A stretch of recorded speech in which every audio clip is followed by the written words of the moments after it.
எஸ்தரின் புஸ்தகம் 9ஆம் அதிகாரத்தை நம்ம எடுத்துக்கொள்ளலாமா? எஸ்தரின் புஸ்தகம் 9ஆம் அதிகாரத்திலே நம்ம 1வது வசனத்தை வாசிக்க போகிறோம். 9ஆம் அதிகாரம் 1வது வசனத்தை எல்லாரும் சேர்ந்து வாசிக்கலாம். ராஜாவின் வார்த்தையின்படியே அவருடைய கட்டளையின் படியையும் செய்யப்படுவதற்கு ஆதார் மாதம் என்கிற 12ஆம் மாதம் 13ஆம் தேதியிலே யூதரின் பகைஞர் அவர்களை மேற்கொள்ளலாம் என்று நம்பினார்களே, அந்நாள் தானே யூதரானவர்கள் தங்கள் பகைஞரை மேற்கொள்ளும்படி காரியம் மாறுதலாய் முடிந்தது. ஆமேன் சொல்லுங்கள். இன்னொரு விஷயம் கூட வாசிக்கலாமே, சத்தமாய் வாசிக்கலாம். ராஜாவின் வார்த்தையின் படியையும் அவனுடைய கட்டளையின் படியையும் செய்யப்படுவதற்கு ஆதார் மாதம் என்கிற 12ஆம் மாதம் 13ஆம் தேதியிலே யூதரின் பகைஞர் அவர்களை மேற்கொள்ளலாம் என்று நம்பினார்களே, அந்நாளில் தானே யூதரானவர்கள் தங்கள் பகைஞரை மேற்கொள்ளும்படிக்கு காரியம் மாறுதலாய் முடிந்தது. ஆமேன் சொல்லுவோம். கர்த்தருடைய பிள்ளைகளே, இந்த யூத ஜனங்களுக்கு விரோதமாக இந்த துஷ்ட ஆமான் என்கிற அந்த மனிதன் எழும்பி அவன் ஒரு டேட்டை பிக்ஸ் பண்றான், ஒரு நாளை பிக்ஸ் பண்றான். நாளை பிக்ஸ் பண்ணி என்ன சொல்றான்னா, இந்த நாள் உனக்கு நான் முடிவு கட்ட போறேன், இந்த நாளில் உனக்கு ஒரு பெரிய முடிவு வரப்போகிறது, உன்னுடைய வம்சத்தோடு உங்களுடைய குடும்பத்தோடு எல்லாரையும் நான் அழிக்க போறேன் அப்படின்னு இந்த ஆமான் ஒரு டேட்டை பிக்ஸ் பண்றாரு. அந்த டேட்டை பிக்ஸ் பண்ணி அவன் தன்னுடைய ராஜாவினிடத்துல போய் அதுல கையெழுத்து வாங்கி ஒப்புதல் வாங்கி அவ்வளவுதான். இப்ப எல்லாருடைய மனசுலையும் இந்த நாள் இவர்களுக்கு ஒரு முடிவு வரப்போகிறது, ஒரு தீமையான முடிவு வரப்போகிறது, கஷ்டமான ஒரு முடிவு வரப்போகிறது. எல்லாரும் அப்படியே எதிர்பார்த்து கொண்டிருக்கும் போது என் தேவனாகிய கர்த்தர் அதே நாளில், அதாவது அதே மாதம் அதே டேட்ல கர்த்தர் ஒரு முடிவை கொடுக்கிறாரு. என்ன முடிவை கொடுக்கிறாருன்னா, காரியம் மாறுதலாய் முடிந்தது.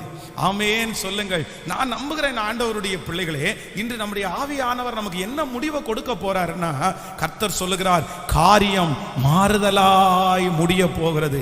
ஒருவேளை உங்களை சுற்றி இருக்கிற நிறைய பேர் உங்களை பார்த்து, இது இப்படிதான் முடியும், இது இப்படிதான் இருக்கும், இந்த மகனுடைய முடிவு இதுதான், இந்த மகளுடைய முடிவு இதுதான், உன் பிள்ளையினுடைய முடிவு இதுதான், உன்னுடைய எதிர்காலத்தினுடைய முடிவு இதுதான் அப்படின்னு நிறைய பேர் உங்களை ஒருவேளை மட்டம் தட்டி கொண்டே இருக்கலாம். இந்த ஜெபத்திற்கு இந்த சத்தத்தை கேட்கிற நீங்கள் அது குறித்து வருத்தத்தோடு இருக்கலாம். ஆமா பாஸ்டர், உண்மைதான், நிறைய பேர் இப்படிதான் உனக்கு முடிவு வரும்னு சொன்னாங்க, அவங்க சொன்னது மாதிரியே எனக்கு நடக்குது பாருங்களேன். அவங்க என்னென்ன சொன்னாங்களோ எல்லாமே என் வாழ்க்கையில் அப்படியே ஒன்னொன்னா இழந்துட்டே இருக்கிறேன்.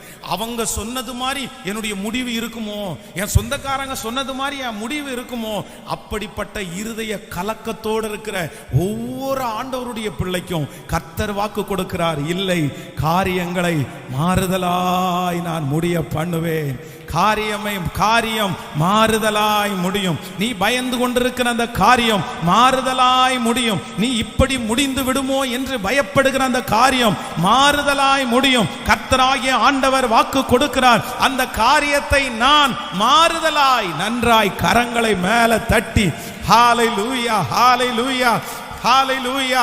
நீ எதிர்பார்த்துட்டு இருக்கிறது போல அல்ல, கர்த்தர் வித்தியாசமான ஒரு முடிவை கர்த்தரே நமக்கு தரப்போகிறார். எத்தனை பேர் ஆமோதிக்கிறீர்கள்? நீங்கள் அப்போஸ்தலர் நடபடிகள் 12ஆம் அதிகாரத்திலே 11வது வசனத்தை வாசிக்கும் போது வேதம் ரொம்ப அழகாய் சொல்லுகிறது. அப்போஸ்தலர் நடபடிகளை எடுத்துக்கொள்ளலாம். அப்போஸ்தலர் ஸ்தோத்திரம் 12ஆம் அதிகாரத்தை எடுத்துக்கொள்ளுவோம். 12ஆம் அதிகாரத்திலே 11வது வசனத்தை வாசிக்கலாமா?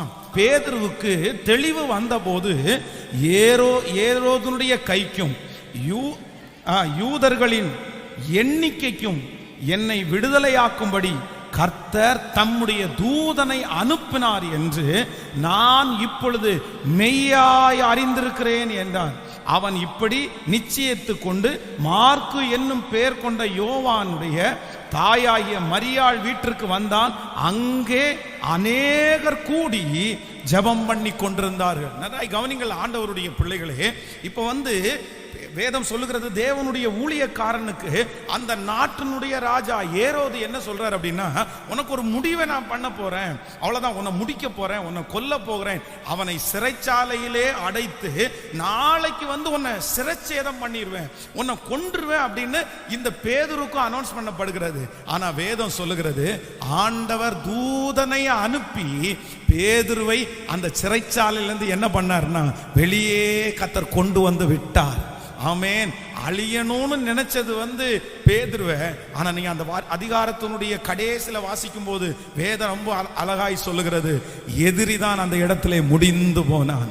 ஆமென் சொல்லுவோம். நான் விசுவாசிக்கிறேன், நான் நம்புகிறேன், உங்கள் பேரிலே நீங்கள் எப்படி முடியுமோ என்று நினைத்திருக்கிற அந்த காரியத்தை கர்த்தர் மாறுதலாய் முடிய பண்ண போகிறார்.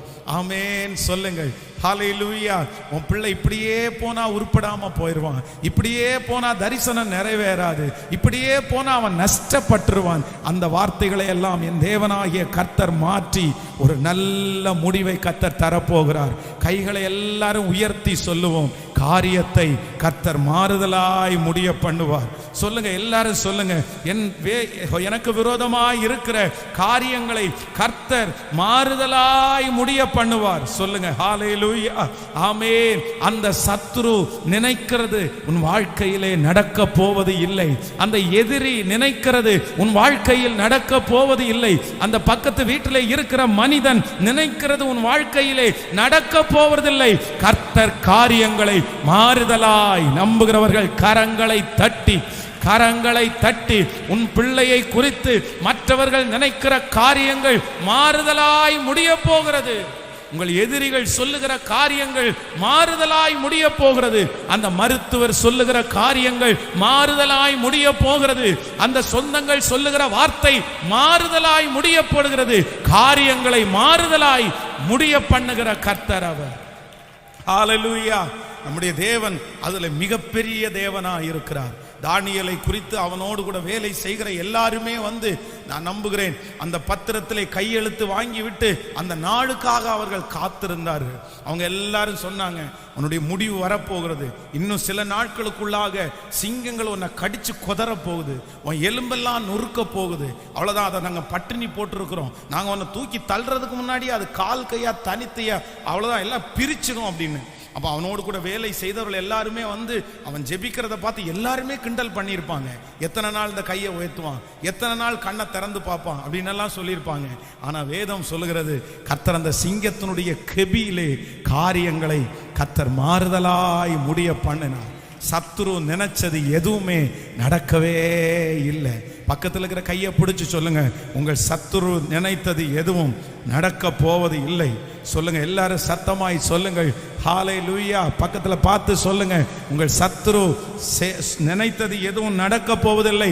கர்த்தர் காரியத்தை மாறுதலாய் முடிய பண்ண போகிறார். லூக்கா எழுதின சுவிசேஷம் 7ஆம் அதிகாரம் 14வது வசனத்தை வாசிப்பீர்களே ஆனால், ஒரு தாய் தன்னுடைய பிள்ளையினுடைய சடலத்தை தூக்கி கொண்டு போகும்போது முன்னாடி அழுது கொண்டே போகிறார்கள்.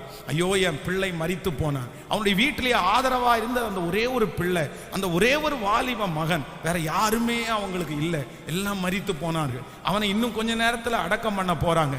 ஆனா வேதம் சொல்கிறது, கர்த்தர் பாடையை தொட்டார், அப்பொழுது மரித்தவன் உயிரோடு எழும்பி இருந்தான். ஆமென் சொல்லுங்கள். எத்தனை பேர் அந்த அம்மாட்ட சொல்லியிருப்பாங்க, ஏமா அழுற, மரிச்சவன் திரும்பி வரவா போறான், அப்படி நடக்கவா போகுது, நீ விட்டுருமா, அப்படி நடக்காது, இனி இந்த மாதிரி உனக்கு உன் வாழ்க்கையில் உனக்கு யாருமே இல்லை, உனக்கு யாரும் உதவி செய்ய முடியாது அப்படின்னு எல்லாரும் அவர்களை ரொம்ப குறைவாய் தான் பேசியிருப்பார்கள். அப்படின்னா இது சாத்தியமே இல்லாத ஒன்று அப்படின்னு தான் அவங்க சொல்லியிருப்பாங்க. அவங்க நினைக்கவே இல்லை. ஆனா வேதம் சொல்லுது, கர்த்தர் அங்கே முடிவை என்ன பண்ணாராமா, மாறுதலாய் முடிய பண்ணினார். ஸோ நம்பர் 1, முதலாவதாக கர்த்தர் சொல்லுகிறார், நீ எதிர்பார்த்துட்டு இருக்கிற முடிவை நான் உனக்கு என்ன பண்ணுவேன், தருவேன். அது தீமைக்கு அல்ல, நன்மைக்கு ஏதுவான முடிவுகளை. ஆமென் சொல்லுங்கள். நம்முடைய திருச்சபை எதிர்பார்த்து கொண்டிருக்கிற முடிவை கர்த்தர் இந்த வருடம் முடிகிறதுக்கு முன்னாடியே கர்த்தர் செய்வார். ஹல்லேலூயா. விசுவாச மக்களாகிய நீங்கள் எதிர்பார்த்து கொண்டிருக்கிற முடிவை கர்த்தர் இந்த மாதம் கர்த்தர் நமக்கு செய்வார்.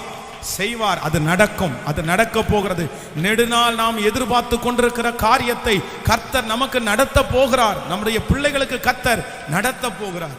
ஸோ அதில் நம்பர் 1, முதலாவதாக கர்த்தர் எப்படி அவருடைய முடிவு எப்படி இருக்குமாமா, வேதம் சொல்லுகிறது ரொம்ப அழகாய், கர்த்தர் மாறுதலாய் முடிய பண்ணுகிறவர்.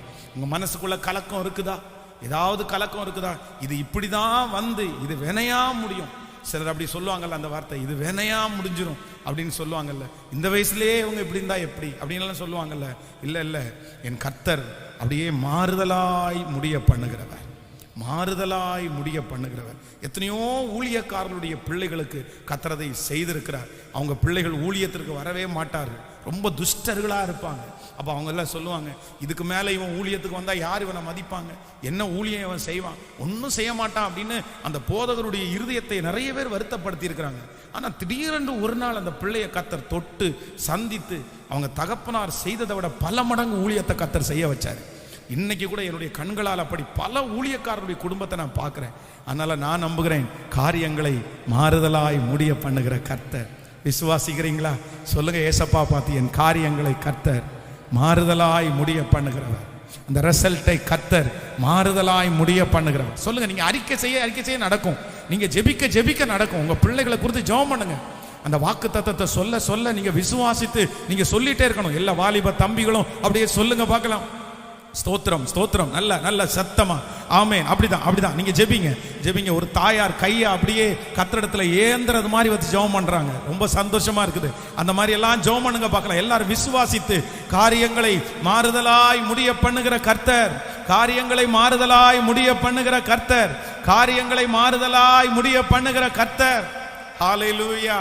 நம்முடைய காரியம் வாய்க்கும், ஏற்ற நேரத்தில் கர்த்தருடைய கரத்தினால் காரியம் வாய்க்கும். ஆமென் சொல்லுங்க.